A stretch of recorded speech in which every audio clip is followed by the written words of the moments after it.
কি মাছ চলে এসছে আজকে রান্নাঘরে, দেখতে পাচ্ছেন বন্ধুরা। তো আজকে এই মাছের নাম যদি বলতে পারেন তো ভালো হয়, বলবেন অবশ্যই। কি মাছ আপনারা নামে এটা জানেন?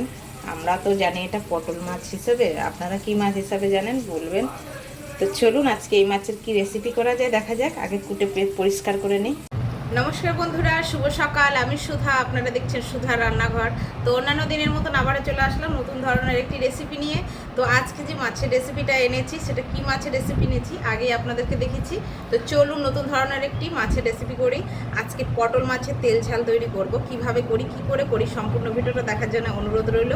কেমন লাগে অবশ্যই কমেন্টে জানাবেন। আমার চ্যানেলে যদি নতুন হয়ে থাকেন চ্যানেলগুলো সাবস্ক্রাইবার করবেন, যারা ইউটিউব থেকে দেখছেন চ্যানেলটি সাবস্ক্রাইবার করবেন, যারা ফেসবুক থেকে দেখছেন পেজটিকে ফলো করে পাশে থাকবেন। তো চলুন নতুন ধরনের আবারও একটি ধামাকাদার রেসিপি হতে চলেছে। চলুন। পটল মাছগুলো কিন্তু আমি কুটে বেছে পরিষ্কার করে নিয়ে চলে এসেছি। এবার আমি নুন হলুদ মাখিয়ে নেব। আর পটল মাছগুলো দেখুন আমি এরকম গোটা গোটাই রেখেছি, কিন্তু এগুলো গোটা গোটা খেতেই ভালো লাগবে। আর কত সুন্দর মাছগুলো, এতটা সুন্দর শক্ত বেশ পুরো, মানে আর এই মাছে কোনো সেরকম কাটাও নেই কিন্তু।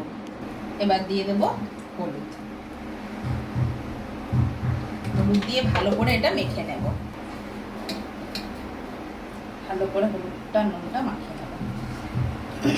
এই মাছগুলো খেতে এত ভালো লাগে না, একদম কাটা নেই, খেতেও সেরকম।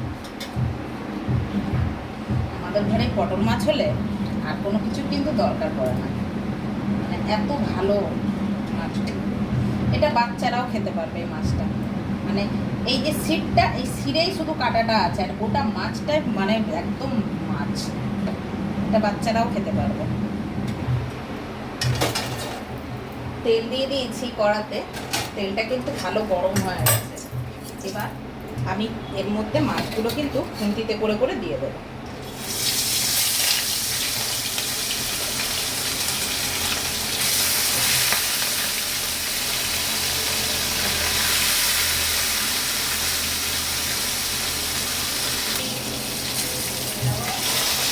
মাছগুলো উল্টে পাল্টে ভালো করে ভেজে নিই।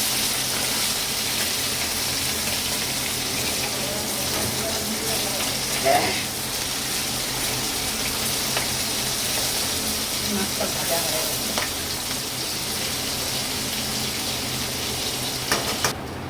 মাছগুলো ভাজা হয়ে গেছে। এই তেলের ভিতরেই দুটো পেঁয়াজ, একটা টমেটো দিয়ে দেবো। আলাদা তেল দেবো, অনেকটা তেল আসবে।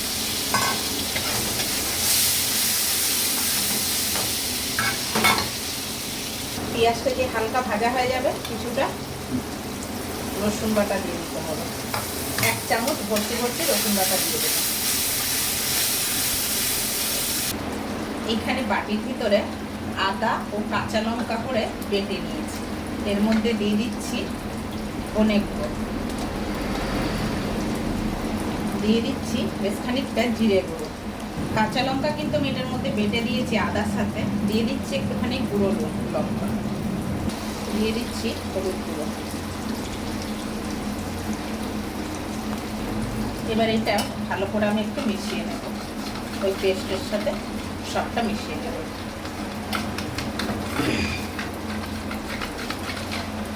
এই যে একটা পেস্ট তৈরি করে নিয়েছি। আমার এখানে পেঁয়াজ আর টমেটোটা ভালো করে ভাজা হয়ে গেছে। যে মশলাটা আমি পেস্ট করে রাখলাম সেটা দিয়ে দিচ্ছি।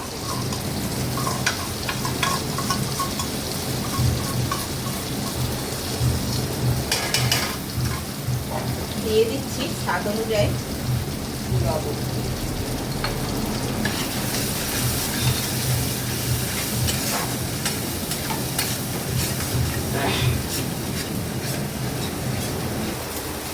মশলাটা দেখতেই পাচ্ছেন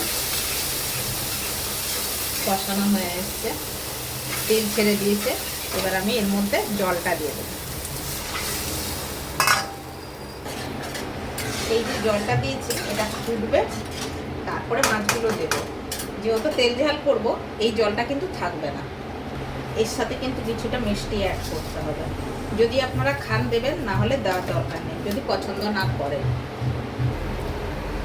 ঝোল কিন্তু ফুটে গেছে, এবার মাছগুলো এর মধ্যে ছেড়ে দেব। মাছগুলো দিয়ে দিচ্ছি একটা একটা করে।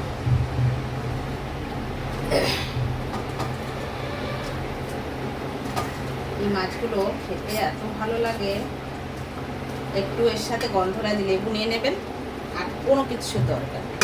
এর মধ্যে একটুখানি গরম মশলা দিয়ে দিলাম, জাস্ট একটু। আপনারা চাইলে গরম মশলার বদলে অন্য কিছু দিতে পারেন, ধনেপাতা বা নাও দিতে পারেন, কোনো অসুবিধা নেই।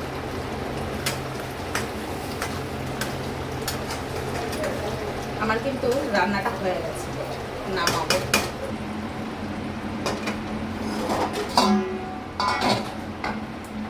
পটল মাছের তেল ঝাল রেডি। পটল মাছের তেল ঝাল রেডি। কেমন হচ্ছে রেসিপিটা অবশ্যই কিন্তু কমেন্টে জানাবেন, অপেক্ষায় রইলাম। ভালো থাকবেন, সুস্থ থাকবেন, দেখা হচ্ছে আবারও একটি নতুন ভিডিওর সাথে। আজকের মতন বিদায় বন্ধুরা, বাই বাই।